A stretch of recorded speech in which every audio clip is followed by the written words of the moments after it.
Coming up, Donna Pescow joins Illeana in just a second. Welcome to Popcorn Talk, featuring movie discussion, news, and interviews. Popcorn Talk. We talk movies. And now, it's the I Blame Dennis Hopper podcast, starring Illeana Douglas. Eavesdrop with Illeana as she interviews Hollywood's most prominent players about filmmaking, acting, and what really happens on the set of your favorite flicks and TV shows. Hello. Hello, everyone. Starting the day with a giggle.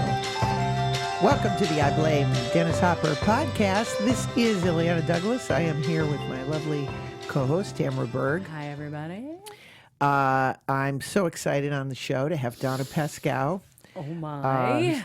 Obviously done so many great things in her career, but, you know, to be in a classic film like Saturday Night Fever is pretty amazing. Pretty and big deal. We were outside. Yeah, as happens every Gabbing. time that we have a guest here. I know. I get so excited. Donna was super early, by the way, too, because she was, and I knew that was going to happen because she was Yes. also very on the ball with all of the communication with me, setting She up. wrote us a note. Yeah, exactly. She keep wrote it- us a note. She was like so on it. cute. And so she was early and she was saying, well, on time is late for me. So, Right. so early is on time. Anyway, so there was a little extra time out in the green room to chat, and you guys started getting really deep into conversation, and I'm sitting there listening, and I'm like, So oh, wait, fascinating. stop talking, because we need to do that inside so everyone else can hear, not just us. It's my favorite thing to do. It's just I want to get all the All the scoop. everything that happened. We're going to get into that. Yes. Okay, couple things. Yes. As I have mentioned before on the show, I'm a member of the Academy, and I try to see most of the movies in the theater. Sometimes you can't see all of them, so I'm catching up on some of my movies. And I watched over the weekend the back-to-back, drug films. Oh, good Lord. One is Ben is Back, and Oh, right. I did not see that one, the other one is Beautiful Boy. which I did see. Now, here is my editorial comment Okay. about both films, which are weirdly similar in the plot line. Oh, really? Okay. Now, first of all, I want to say, everything it's well acted and well directed, well shot. It's all very well done.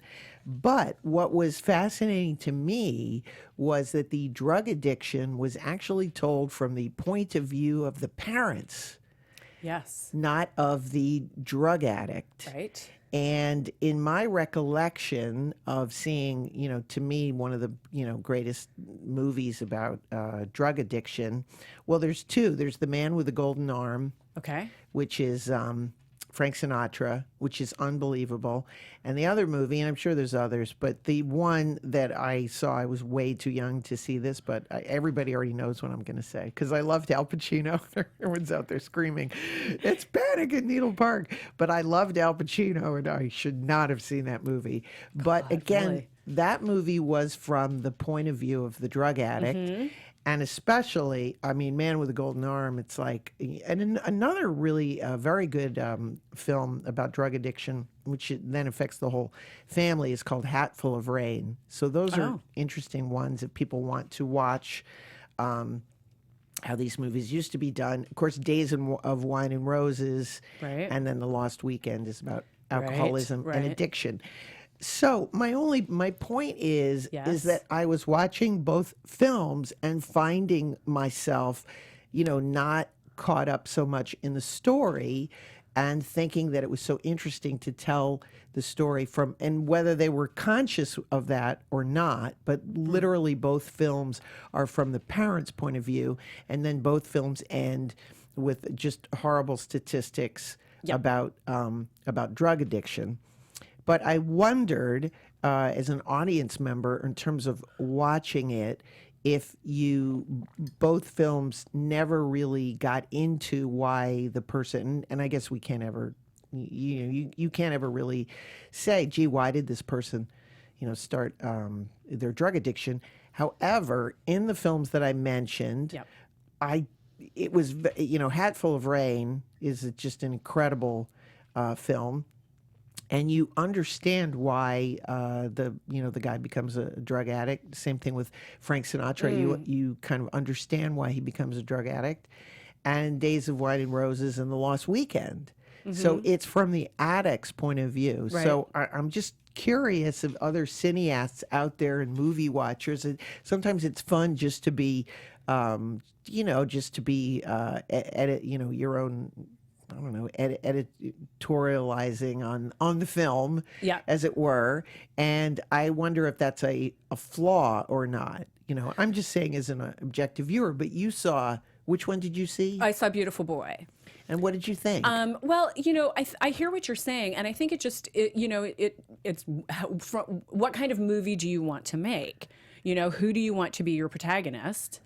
And what story do you want to tell? And that will change based on who you're choosing to be. Who the protagonist is changes what the story is. So the movie I thought you were going to say was Requiem for a Dream. Oh, right. I forgot. That's another one. Yeah. Again, told exactly from the, oh my God. Yeah. Harrowing. And that one, when I finished watching that movie, I went, drugs are bad. I mean, that was like basically it was devastating, incredibly devastating in so many ways. And kind of a PSA for please don't do drugs. Yeah, I did a drug film called Life is Hot in Cracktown many years ago. And man, it was challenging for me because it's not my thing. I don't understand.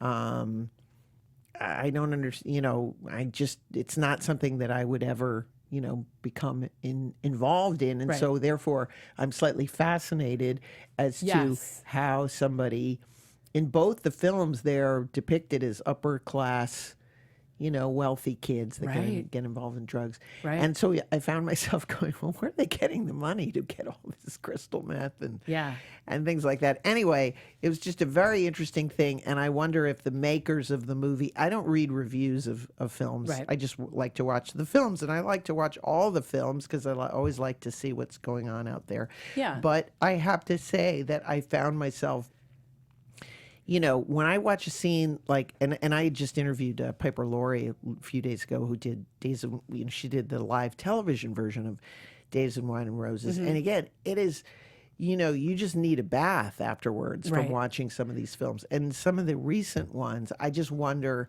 I'm just curious if it was a mistake to do it from the parents' point of view. Because although it's heart-wrenching and awful, you never really, the most fascinating part of the film for me was when he got a sponsor. At a certain point in the movie, he got a sponsor. And I was so totally into that because I was like, ooh, what is it? I really wanted to know. How does that work? What's the process? I really wanted to know more about what it's like to have a sponsor and letting your sponsor down. And again, the nature of addiction, because obviously more and more people are becoming addicted to drugs. And I don't know why they're becoming addicted to drugs. And it's horrible. And, I wish we could save it. In movies so often point to social causes that we're able to talk about it. So anyway, I just thought that was kind of interesting.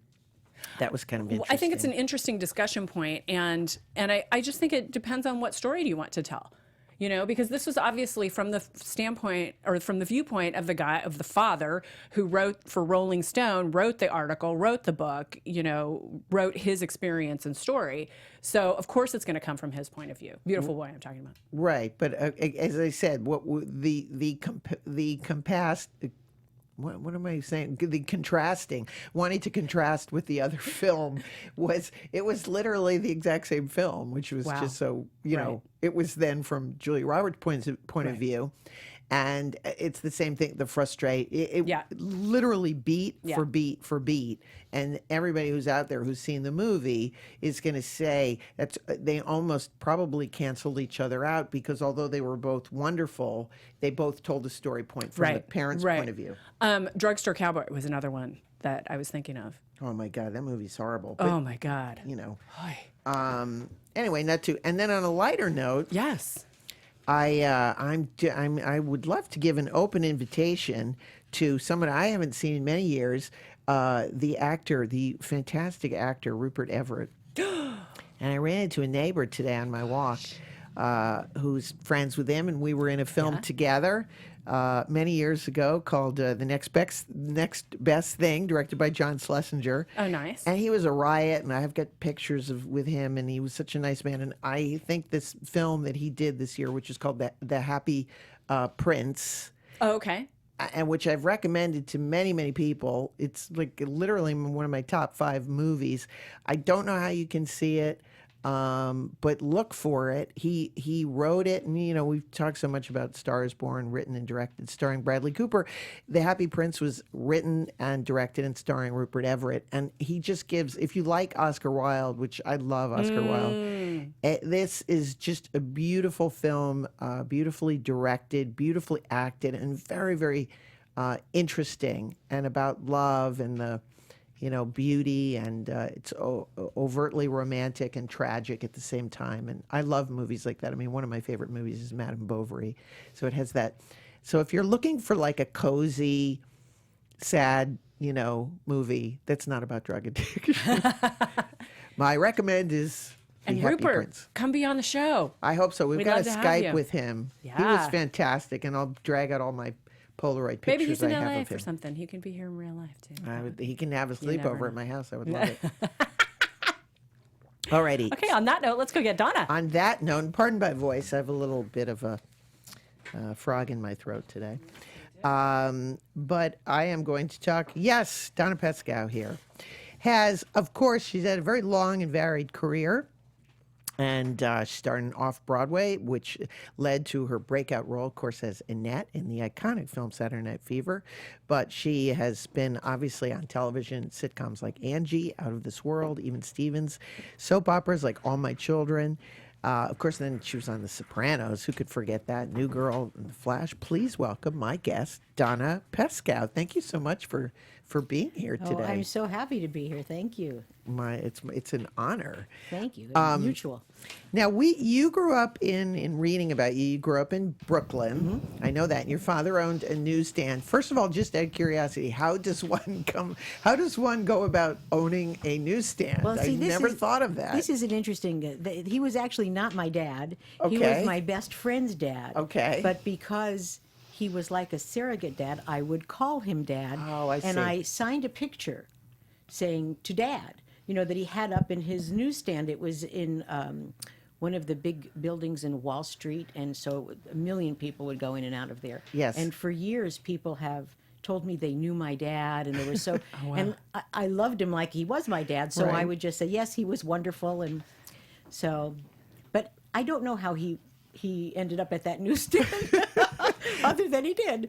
I just always thought, like, as a career, how did you, I want to run a newsstand, It's kind of like this very New York thing, though. Yes. Where you'd sort of Like a hot see dog. people all the time. A lot of them were outside. This one was inside, which I think was pretty, Oh, yes. pretty high end. Yeah, that is like in the big, in the it was old, in one of the big Wall Street buildings. remember the days where there was 3 or 4 newspapers, and Mm-hmm. it was the fun days. Okay, now another thing that was interesting, very interesting to me, because we're going to get to, because I always ask people the first movie you saw, but I know that your grandfather was a man named Jack Goldress, and he worked in vaudeville as a stage manager, which I find, for anything about vaudeville, I'm obsessed with. And then he was also an RKO projectionist. Yes. But so was this vaudeville in New York City, like It downtown? was. He worked at the RKO Albee, which was a beautiful, one of the old, fabulous theaters with the marble staircases and the incredible chandeliers, and when vaudeville was in its heyday, they would play the Palace and then the Albee, or the Albee and the Palace. So he got all of the great acts there. Wow. And became a movie projectionist when things changed. And he worked at that theater for, 56 years or 55 years. Sounds like Cinema Paradiso. Very much so. And I used to spend Saturdays with him in the booth. So it was just magical, really fantastic. So was that part of the first movie you ever saw? Do you remember, or do you remember it separate, like watching a movie on TV? Or? I think that, I really thought about this. Is such a good question. And because I spent so much time in that booth, I thought, well, was it the first? But I think the first movie that made a giant impression on me was at Radio City Music Hall. My mom took me and my sister to see Toby Tyler, which was about a little kid running away from home and joining the circus. Wow. And between the show with the Rockettes and the whole vibe of the best. Yeah. I mean, and the theater is so magnificent. And they used to give out little booklets too. They did. I mean, it was an event. It wasn't Yes. just going. So between that stage show and the film, I just remember being in awe more than the storyline. Yeah. And then going with my grandfather to the Albee on Saturdays, and then having sort of free reign there. So if I was bored in the booth, I would run around the back of the theaters and Yeah. see all the things that were left over from whoever. So when you started doing movies, because this is one of the things I really miss about movies, and you'd hear that sound of the camera. Was it that same sort of romantic sound for you? And, sure, when they absolutely. put the new mag in, it always was so.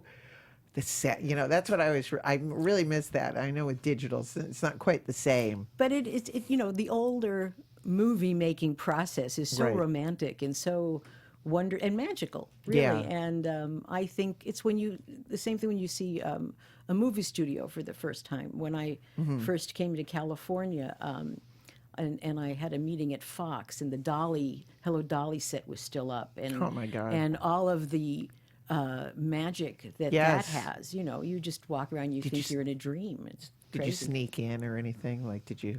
Oh, I did as much as I possibly could.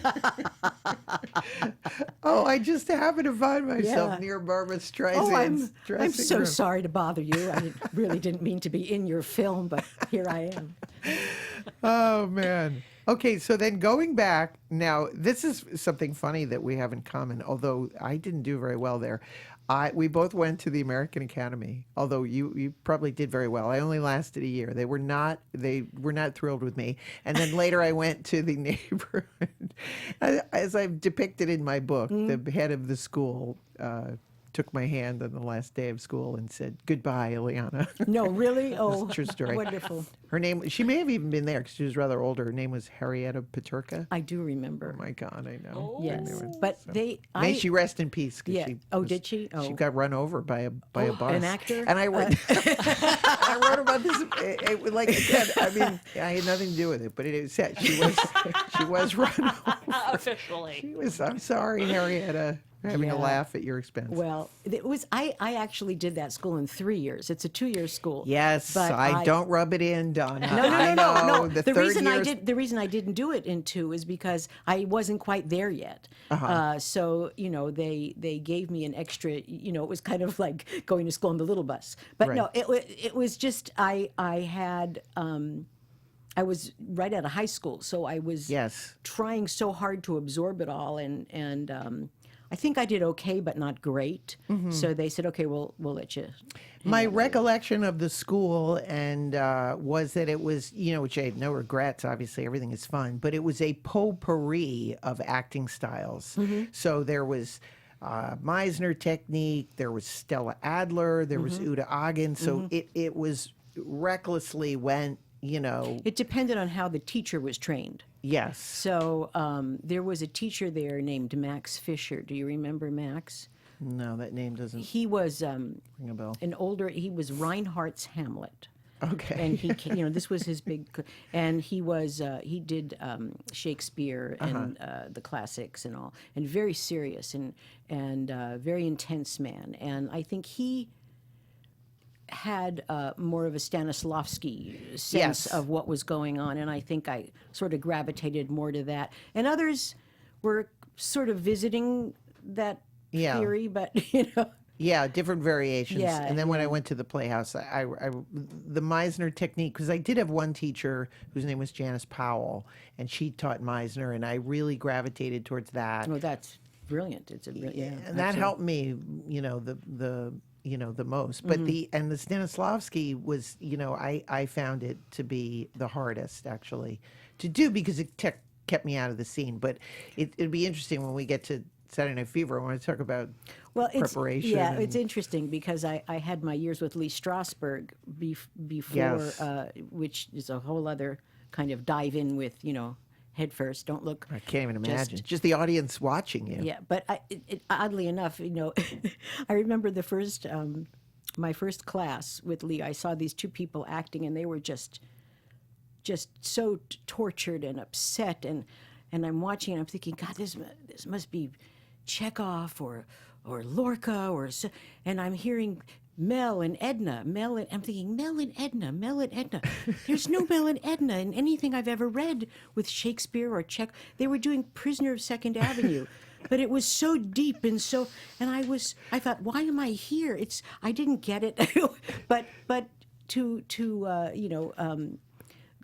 say Lee said it was way too intense, but people would really go all out, even if they were doing, Neil Simon. Oh, believe me, most acting exercises always ended up in some crazy fist fight, or you just got really. I remember the teacher. I often wonder now with acting, but when we went to school, it was really to break down. Oh yeah. Inhibitions and rebelling against your college and Sure. parents and everything. So everything was pretty wild. Very intense. It was a very intense time. That's what I remember. Okay, so you got out of school, and then did you immediately? And you also had a background in doing music, right, and singing. And I started as a singer at one point. I sang at some of the best bowling alley lounges in Brooklyn. Really fabulous. well, you must have been very young. I was 60. I lied. I was always short, but I always, How does one perform at a bowling like you're singing all of a sudden? League night is nothing to discuss. It's not a fun time. You would have these That talent needs to be shows. in a movie. A singer in a bowling alley. It was Gil Hodges' Strikes and Spares Lounge. Oh my God, I love and that. they would that. have talent nights, and then if you were lucky, you got booked. I don't know. I can't remember actually if it was talent night or I actually got booked because there wasn't a sober person in the room. But it was, it was good training. That's so funny. Challenge. What are some? Do you remember some of the songs you did? Jesus Christ Superstar was. Oh my God! So you did Jesus well, at a bowling alley. I sang "I Don't Know How to Love Him," and they told me how. It was. It was not pleasant. I think that's so funny. Okay, so you were doing that, and then you got a little bit of a stint off Broadway. Did you audition for movies before Saturday Night Fever that you didn't get in, or that was like your first? That was it. That was the first, which was a blessing because I had no clue, and ignorance is bliss, and I had no clue whether I was doing a large part, a small part. I assumed it was a walk-on, and there wasn't a lot of material. They give you sides, and I had a few lines, but mostly they were interested in doing improvisational work.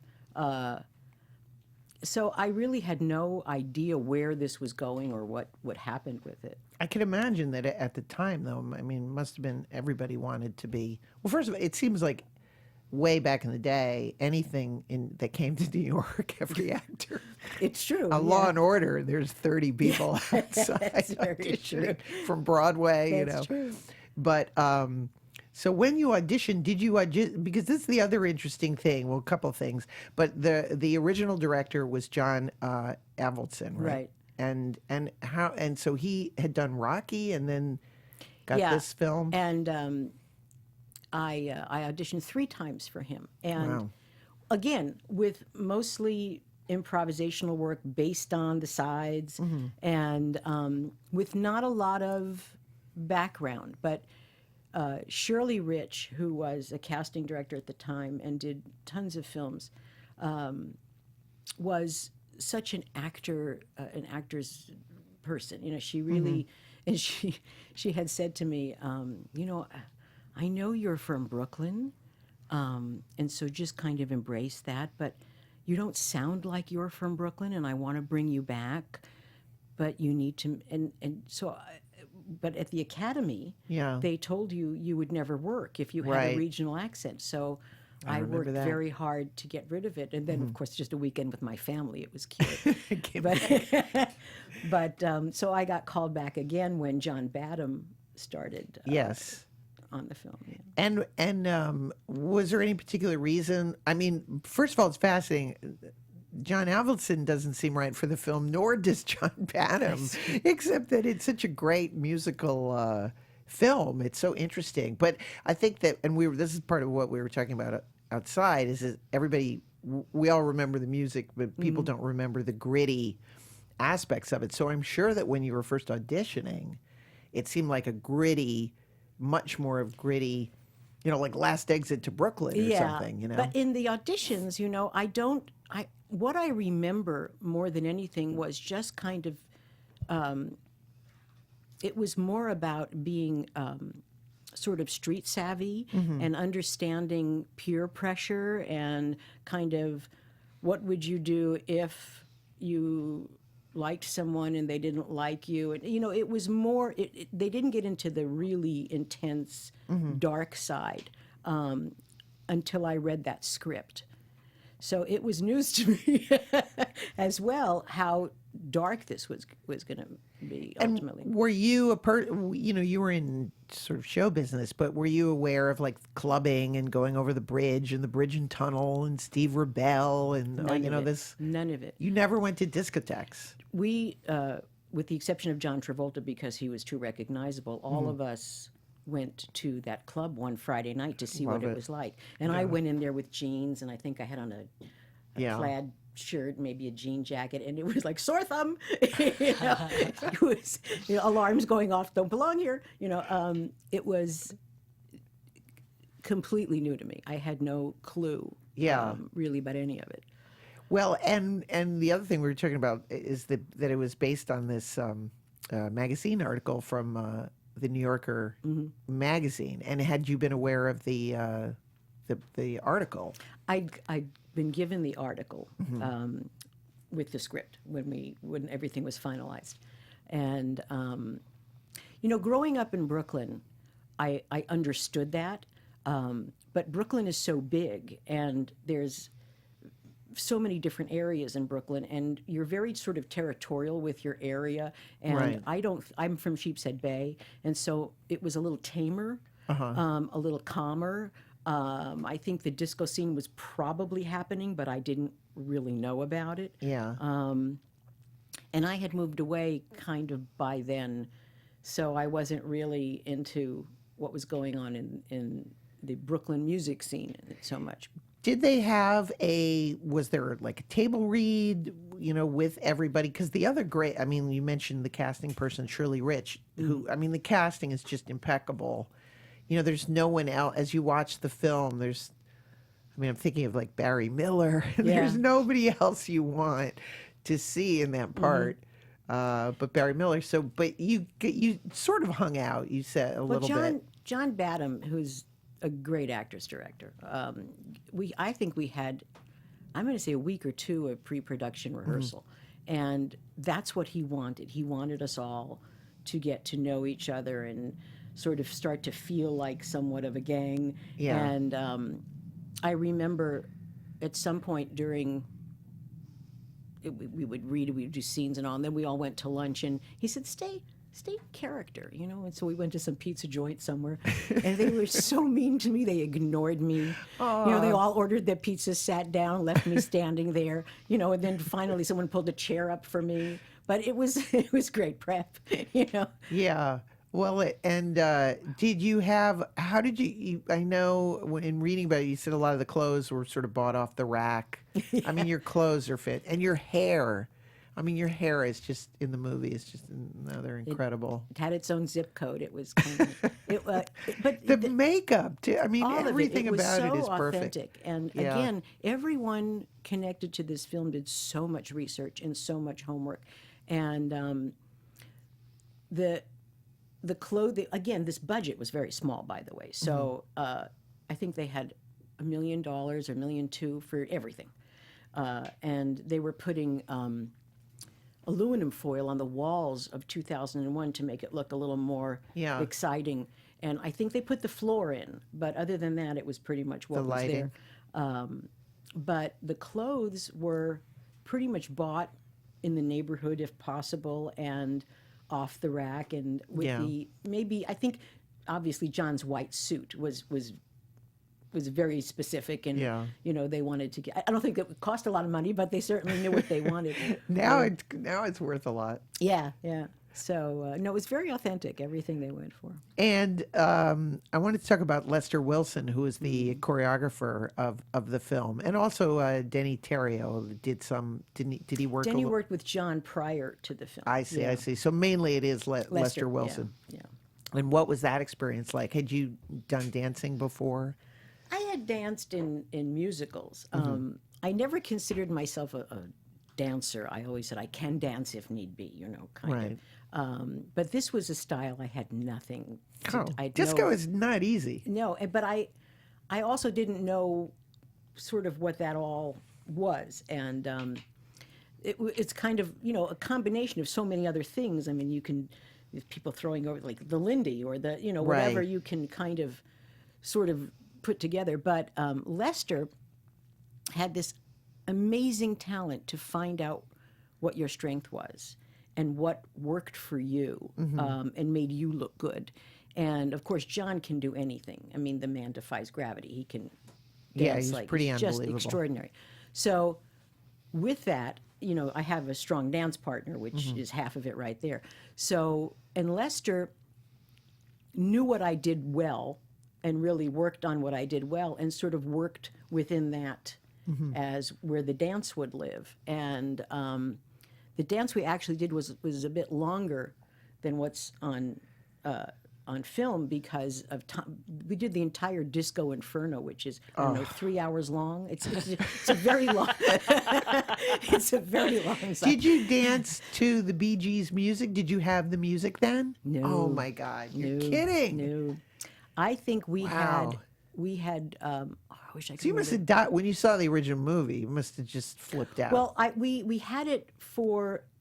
We didn't have it for rehearsal, but we had it for filming.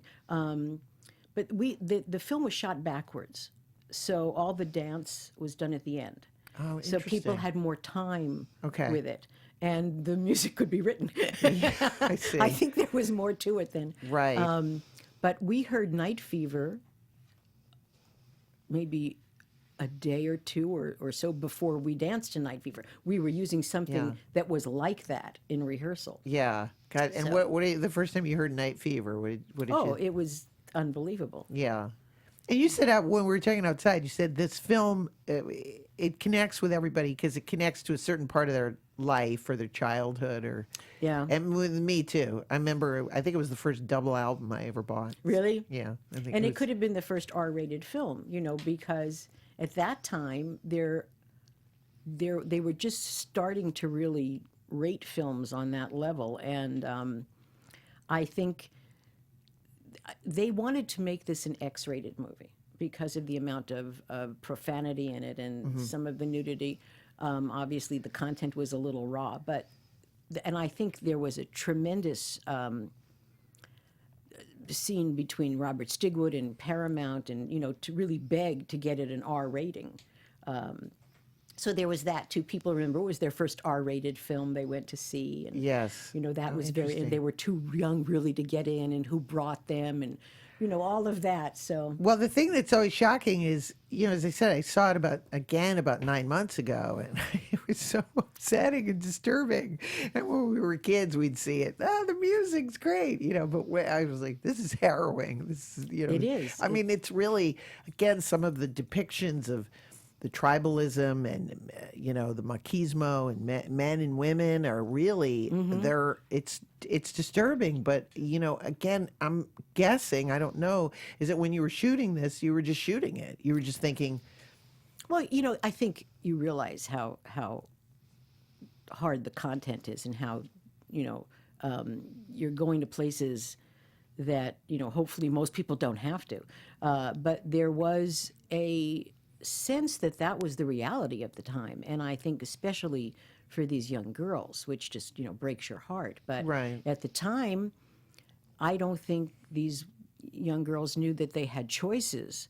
They had sort of a goal in mind, many of them. And my character, I kind of played it that way, where the goal was to find the guy and get married and live in the neighborhood where your parents live and go to church and do all those things that you're doing now as a teenager, but just do them as an adult. And then, it's a very traditional background that a lot of these kids come from, and they find themselves in a situation where they have to play a game to kind of get to where they think they need to go. And for my character, she there's a scene where he says, I took you on a date and all you talked about was your married sister.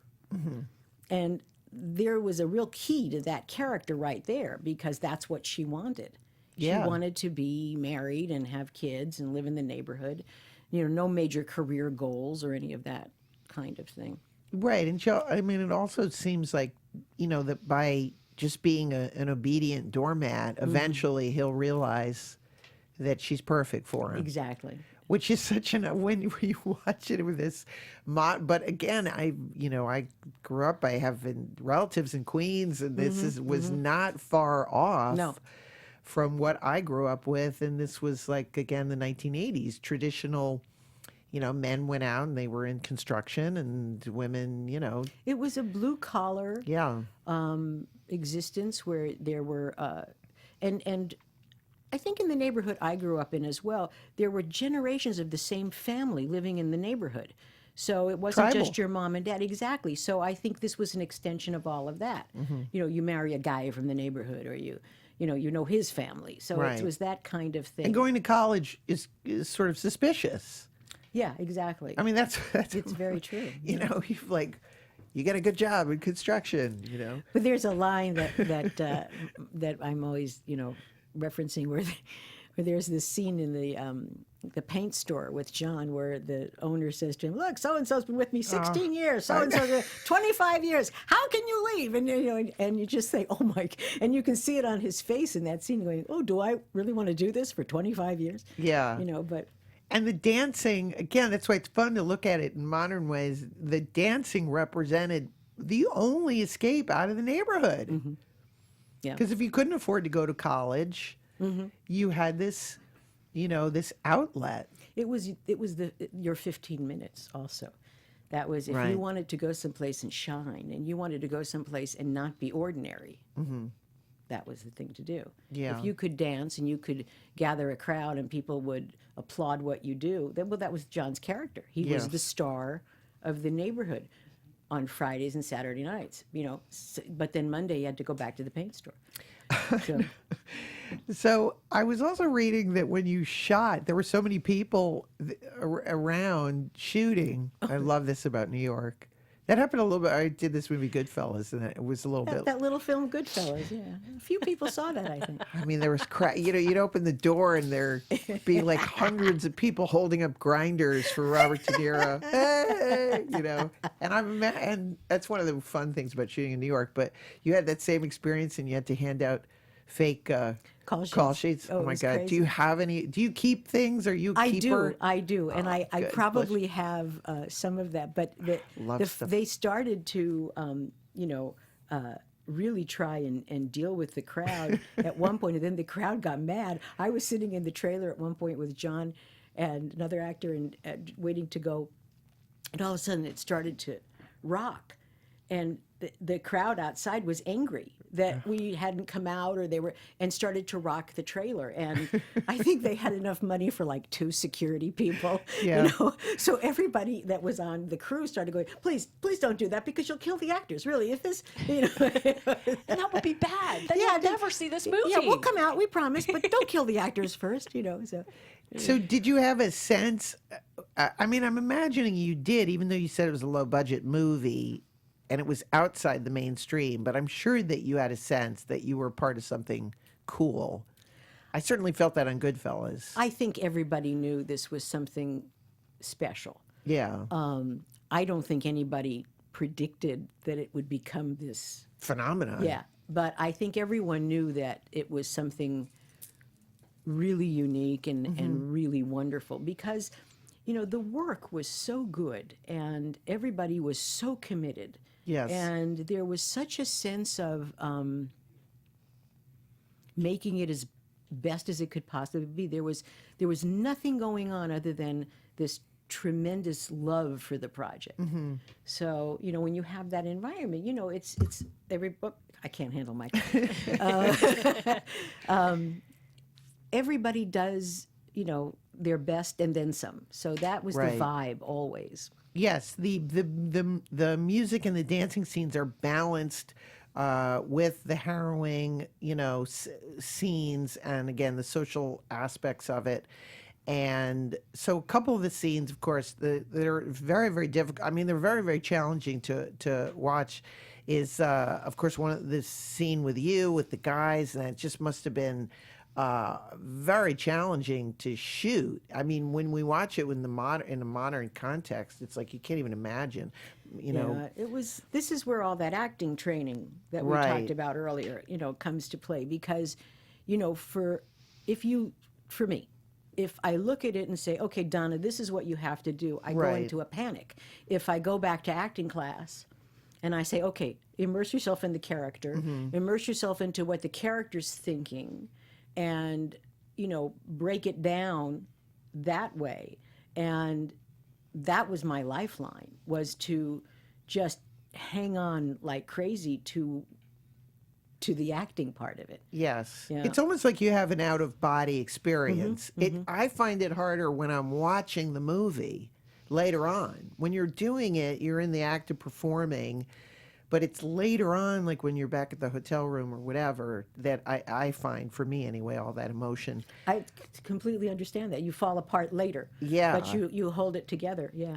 And because again, the technical aspects that you're in a car and you've got the cameraman and all, did you have any, did you have again, a couple times when I've done scenes like that, they've emotional preparation where I've said, listen, I'm going to need emotional preparation. And then I'd give them a little nod when I'm ready. Did you have any kind of signals like that? And again, John Badham, this is where he was brilliant. He had a closed set, first of all, and he told me, he said, no one who doesn't have to be there will be there. So it's going to be a very small crew.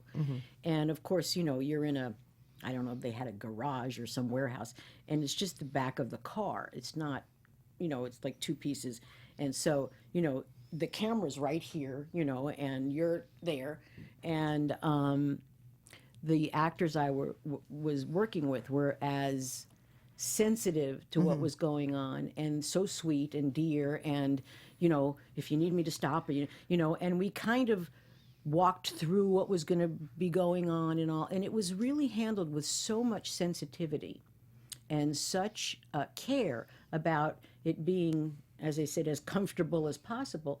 And with that, and Lee Strasberg in one ear and Max Fisher in the other ear, and they're telling me, think about this, think about that, So I think it could have been so much worse. It wasn't fun, but it wasn't Right. horrible. It was in my sorry, I really should put these on so I don't keep in my acting repertoire. It's a high point because I feel like I accomplished what I wanted to accomplish. Right. Had I known when I saw the final what it would be, I don't know if I could have. I totally hear know? you. As I said, you see it later, and you're like, "Oh my God, that poor girl!" And again, what you had said, which I read somewhere, is we all know in Annette, and I so related to that. We all knew somebody like that who traded on stuff like that to be loved, and that's why it was so sad. And to me, one of the I'm wondering how your reaction, and then later on when Travolta he says, "Are you proud of yourself now?" Now, was that an improv? I'm curious, was that like an improv at all? Because it seems like there's a lot of improv in the movie. It could have been. I think we would so often go off script. Yeah. And again, John Badham said, just go for it if you feel. And I think that might have been. I'd have to go back and look, but I remember that scene where she gets out of the car and then she runs down the bridge, everybody had, their own version in their head of what would happen. Was she going to jump?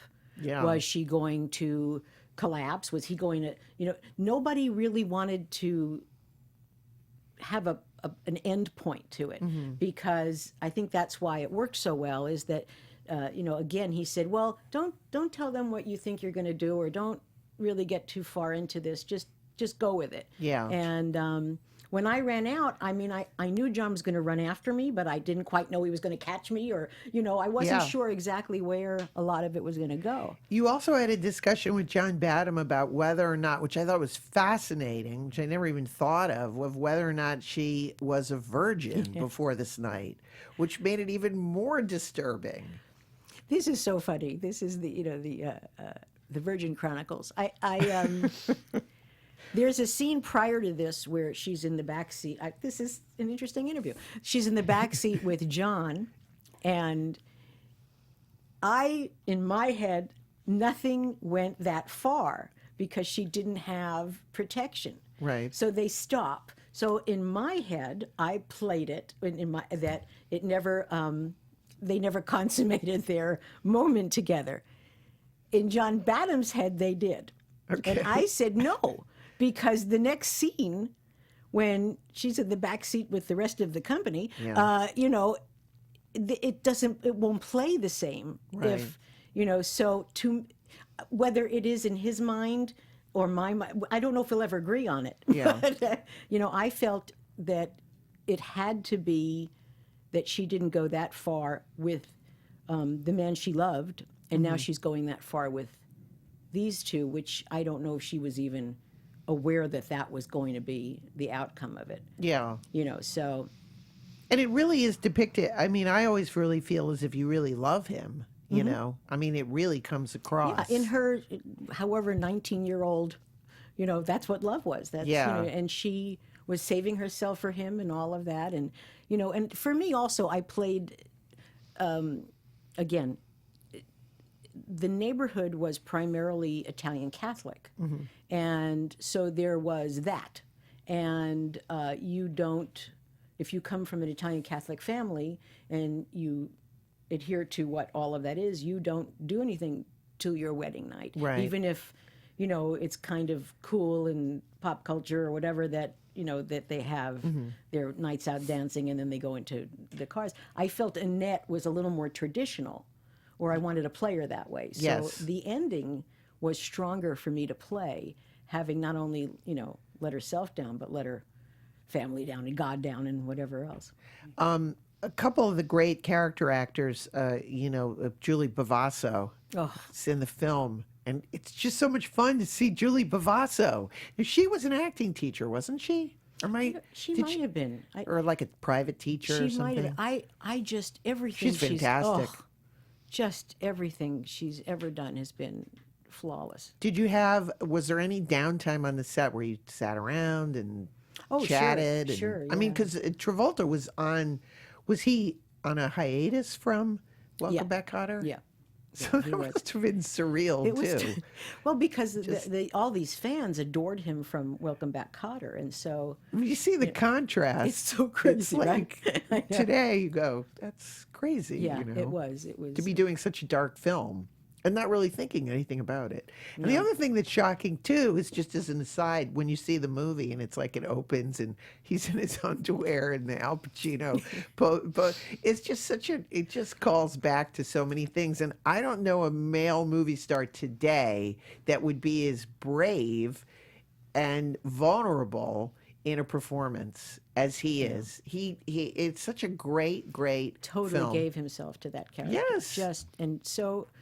There's so much brilliance there, and there's he makes fun such of himself, innocence, such innocence and vulnerability, and and exactly. I thought what was interesting was the contrast he's this total male chauvinist, and yet again there's like a sadness about him. There, because he knows he's not very smart, and I think there's so many elements possibly of John Travolta that have bled out in that real character. I don't know. I just he think also was he was losing Diana Hyland at the same time. Which Right. It's another was, odd. I mean, the juggling of emotions that this man. Yeah. And but he's the sweetest guy in the whole world, and no matter what would go on in a scene, at Yes. the end of the scene he would always say, "Are you happy? Do you want another one?" Aw. Which was amazing. And this was everyone else's first movie. Right. So And of course, I have to ask you. Well, do you stay in touch? And then, how many times do people ask? Every time when you're at a wedding, do people want to dance with you? well, this is so funny.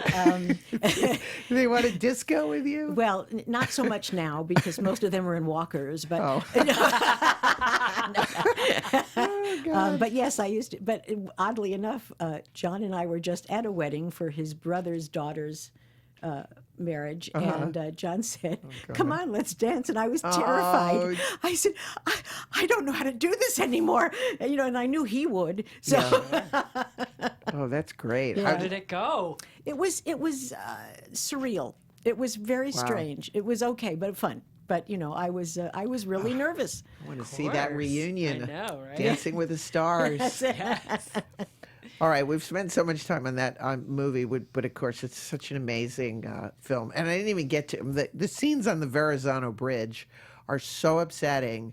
And I mean, again, back in the day when they had no CGI, it's like, no, they're on that bridge. The coldest. It was this strange weather that it was March, I think, but it was like with the wind chill factors like 2. And nobody had coats on. We were just, so there were those big, blowers to keep you warm and people throwing blankets around you. It was just, but when you're a kid and you're making a movie, you'll do anything. Plus, it's your first film, so. I had, And then it was, you were nominated for the New York Film Critics Award, so obviously, and it got a lot of success. And It was- music, of course, insane. yeah, it was amazing. It was an amazing time. You think about it today, and there was no Twitter or anything like that, and the success of the film and all over the world, but did they have as much of a promotion? I'm thinking, they must have sent you all over the world to disco things, but I don't know if they did. I think, again, when the film came out, Paramount thought, well, we'll see, we'll make our money back, whatever. Yeah. They were so unprepared for this. Right. And they suddenly put me on tour, and they had John on tour, and they had, but I think it was one of those, gee, we better do something about this, Right. Versus this big plan months in advance. So I did do a lot of traveling to promote the film, which was so weird because I had nothing to base it on other than this movie. This is what what about your last film? Well, my last film, I was in 9th grade. So And then after you did the movie, did you have any kind of conscious decision of, now I want to do comedies or now I want to do dramas? Like, what did you do? I mean, I was so thrilled that I could just stop leaving pictures and resumes under doors. right. I had no concept of any of it. I suddenly found myself coming out to California to have meetings with all of these insanely important people. Yeah. And I was basically overwhelmed for a year. So I had no clue where any of it was going to go. And did you eventually decide to do television, or is that, Well, I had been signed to do a few films for Ray Stark at the time, and they kept getting delayed or somehow rewritten, and I was doing a lot of nothing. And Gary Marshall called my agent and said, I'd love to meet with her about this series idea I have. And so I had a meeting with Gary, and you've never lived till you've had Gary pitch something to you, because that in itself is a film, because he was so hysterically funny. And he says, there's a funny thing about a young girl. She doesn't have any money. She doesn't know what she's doing. She marries a rich man. Now she's rich. And it's funny. And it's, but of course it was much more than that. But and I begged my agents, I said, please get me off of this other thing that's not happening. Right. And let me do this show. So Yeah. they worked it out. I was really, really lucky. And you got to work with Robert Hayes. Robert Hayes, yes. Now, where is Robert Hayes these days? Robert Hayes picks and chooses. He's good. We're still so close. So funny. Oh, he's just you know, Deadpan. one of these Got a people great that deadpan. you leave his company and your sides hurt Uh-huh. from laughing so much. He's great. He's doing whatever he likes to do. If he sees a film he wants to do, he does that. Otherwise he goes and plays golf. But we've stayed good friends. He's my son's godfather, and I'm his son's godmother, and so it's been very sweet. So you did Angie, and then did you take a break after that, or did you want to? I mean, because I see so many TV. It's I was supposed to do a film. I've had a very interesting film career where things have happened to stop the film. It's like you can hear the brakes. I was supposed to do a film with Tom Berenger for, at that time, MGM was just, I think, in its final. David Beagleman was still there, if you can Wow. read. And we were all set to go. Amy Heckerling had written this film, and we were all ready to go. And then the actor strike happened. So that got postponed. Then it went into turnaround and all of that. And so between all of those things, I would do, guest shots, or I'd go back to New York and do a play. Right. And then I think another series came my way. So, and I've been very blessed where the series have worked. So I've been, I've got 100 episodes, or 65 episodes. So that's very time consuming. Yeah. So it takes that time away from doing a lot of film work. And then you also made the choice to be on a soap opera, which I can't. I mean, that seems like the hardest thing in the universe. I don't know how they do that. But you did it. Well, the soap The opera. only thing I've never done is a soap opera. It's terrifying. It's totally terrifying because you learn more dialogue in one night. But this was a groundbreaking role where they had never had a gay character, and and again, I think this was because of being on ABC, doing Angie. They wanted someone who was recognizable to come in, and it was really a guest shot, but it was, I think, stretched out to 6 weeks or something. And it was the first time they'd had a gay character on a daytime show. Wow. So it was, wonderful to be able to do that. And What year was that, roughly? Oh boy, I'm going to say early 80s. Oh, wow. Yeah. I know you would think it would have happened way before that. Yeah. I don't know. You'd think, and I'm sure it's on YouTube. Everything is. Everything is on Everything YouTube. is. It's lethal. I'm sure the dinner you had Tuesday night is Okay, another thing I have to ask you about, Rainbow, directed by Jackie Coogan, which I saw. Anything about Judy Garland, I'm in. And I was just having a discussion with someone. We miss great TV movies. There used to be these great. I guess now they have sort of mini series on cable, but there used to be these. I used to But love. weekly, you'd see a little. The movie of the week. And what was it like working with Jackie Coogan? Well, it was Jackie Cooper. Cooper, sorry. Yeah, no, Jesus. that's okay. But, I love Jackie Coogan Cooper. too. Jackie Cooper. Apologies. No. I have a cold. It's okay. Jackie Cooper. He, again, a legend. How do you? Yeah. I think part of why I wanted to do that movie certainly was to work with him. Yes. And Piper Laurie was in. I mean, just an amazing. Love Piper Laurie. But he, of course, all I wanted to do was listen to stories about everything, and he was more than happy to talk about it. So it was great. He talked about the fact that he said had he not been in the military, he probably would have turned into a drug user or some sort of horrifying, egotistical person. He said when he got into the military, they really would not, give him an inch of any kind of ego or any of that. So he really learned how to live as a real person in a sense. And he would talk about the MGM days and going to school with Judy Garland and Mickey Rooney. And, I was like, just extraordinary. What did you learn about Judy Garland? Just, it's interesting. She died so young. I Well, guess that's she- what's hard to believe. But she started 47. so young. Yeah. And she had, the stage mother of hell, and at that time there were no child labor laws, so they worked her at the studio almost nonstop. They'd give her medication to get up and medication to go to sleep, and even their school hours were minimal, and that was on the lot. Everything was almost in a cultish kind of controlled atmosphere where she was really not free to do anything on her own that she wanted to do. And so they had this kind of their own reality. All these kids that were in the studio system, they went to school together. And then the studio would have them date each other so they could, but not really date, but just appear at places together. Yes. And so it was a very bizarre. It makes me think of Roddy McDowell. Exactly, that's right on the money, right? Yeah, where they would all go out, together.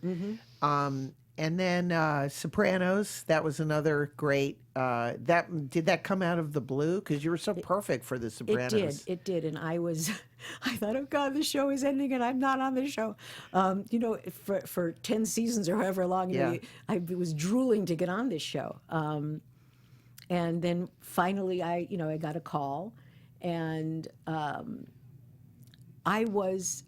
it's the first time, I have to say, in my entire career, I was such a fan that I was like a blithering idiot when I got there, because I so loved this show, and I would watch it on DVD all the time. They didn't have you couldn't stream then, right? So I knew every character, every arc, every moment, and all I wanted to do was just worship these actors and these people, and it was an amazing thing and to be a part of. And David Chase directed the last episode. So Gandolfini, sweetest man in the entire world, said at the end of one of these, he says, "Where have you been for 10 years?" I said, "Waiting for you to call." I know now they're going to do a prequel.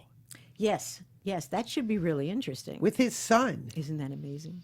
So I never got on. I would have loved to have been on. See, you should have been on there too. We should have played sisters, and it could have been a whole other. I would have loved. I would have Yes. loved it.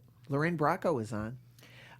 Okay, so now I want to talk about the Christmas movie that because we've been waiting to get you on the show, but you were away shooting Carol of the Bells, and this is really fascinating. First of all, who is it directed by? Joey Travolta. Oh, it's so in the family. Johnny's brother. Yeah, and so did you know he was going to be directing it when you were offered the part? He called me and said, "I have a script I want to send you." And he actually had directed a film years and years ago called Partners that I did with David Paymer for Joey. And again, the Travolta family is like an extension of their family. So he called and said, "I have this, script I'd like to send you." And he's been working. He formed this Inclusion Films, which prior to him being in show business, he was a special ed teacher. And he really felt that something needed to be done to have people with disabilities, which I hate that word anyway, but people that have issues, to get into the industry. But they were having such a hard time because there was all of this preconceived, you know.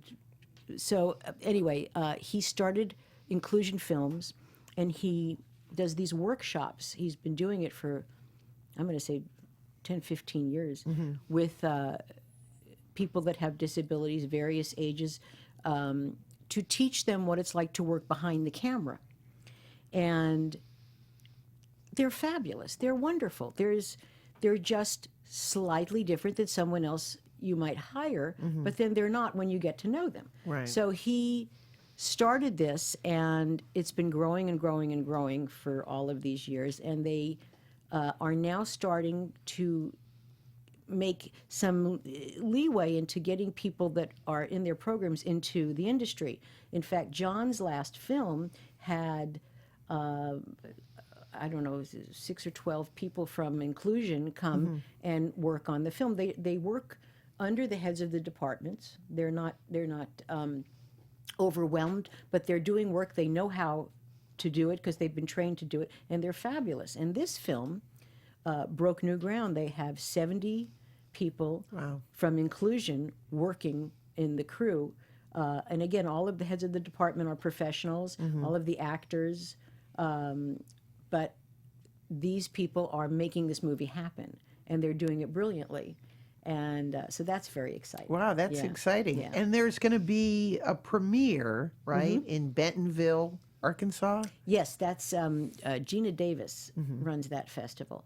And this is going to be part of that, the opening of the festival. And it's got wonderful actors in it, Lee Purcell and Donna Mills and R.J. Mitty, who did Breaking Bad. You know, and just, it's a wonderful Christmas movie. Had I read the script, having no idea who Joey was, or I would have wanted to do the script anyway. It's a beautiful, sweet story. Christmas movies are the best. Yeah. And this one especially, because it deals with all of this as a topic in this film. And where is it going to be shown? So, I mean, you're going to have the premiere. Will it be on a network or? I think they are trying to do feature distribution. Right. I don't know yet. And it'll end up maybe on Hallmark. Maybe they have the Christmas. It certainly feels like that could be a home for it. But I think that the festival will dictate a lot of that. Oh, well, that's terrific. And the last question I was going to ask you is, are you still doing a kind of a, your own, like, you know, one-woman show, kind of singing and nightclub show? You know, I haven't for a long time. I toy with the idea. Please start again. Okay, let me get my charts. I happen to have... I don't know how to love. Crash, That's bang, it. That's strike. And let me tell you what went on in that last frame. But what was if you were doing the show, what would be, you know, an example? Like, do you tell stories? I do. I tell I love stories. shows like I that. tell stories. I do music that has to do with those stories. Yes. You could be like you could be like the new Kay Ballard. I could. You know, tell stories about the neighborhood. That's it. I will. I would pitch being the new but Kay she's- Ballard. Well, and of course. knowing I who just Kay realized. Ballard, knowing who Kay Ballard is and what she did, I'm complimented by it. just She was realized. fabulous. No, she was wonderful. So are 5 of our viewers. Yes. Somebody is still looking up, you know, where is that bowling alley? You know, so. Oh my God, I know. That would have been the first thing I would have done. Yes. is to I find won't play bowling alleys this time, though. I'll go back to the bigger rooms. That is the funniest thing ever. That's got to be in a movie. Well, anyway, thank you so much, Donna, for being here. Oh, my pleasure. It's a real honor. Thank you. Thanks. I'm Thank sorry I you. missed the movie when it played last year On at the anniversary. on the anniversary at TCM Film Festival. That's right. Yes. Which I missed it. But I'm so thrilled you're there, and I need to. Well, you should come I will. back Anytime. Okay, Anytime. we gotta. I'll see if I can make that happen. Not that I Okay. have any juice, but Well, Do a little bit. Look for Donna in Carol of the Bells, hopefully out somewhere this Christmas. yes. I'll or tweet go about up it to when I hear Arkansas. about it. Yes. Thank you, Donna. And you can buy Illeana's book, I Blame Dennis Hopper. It's Yes, you out in can. paperback now. Buy it. You should read it. Also, like our Facebook page and check out our website, Yes. illeanaspodcast.com. And as I always say, everyone's life is like a movie with a beginning and a middle and an end. And today's the end of our movie. Thank you so much. It's very 1978 movie tonight. It is. So thanks so much and have a great day, everyone. So long. From producers Maria Menounos, Kevin Undergaro, Phil Svitek, and the entire Popcorn Talk Network, we would like to thank you for tuning in. For questions or comments, be sure to visit popcorntalk.com. I'm Sir Richard Wentworth, and this has been a presentation of the Popcorn Talk Network.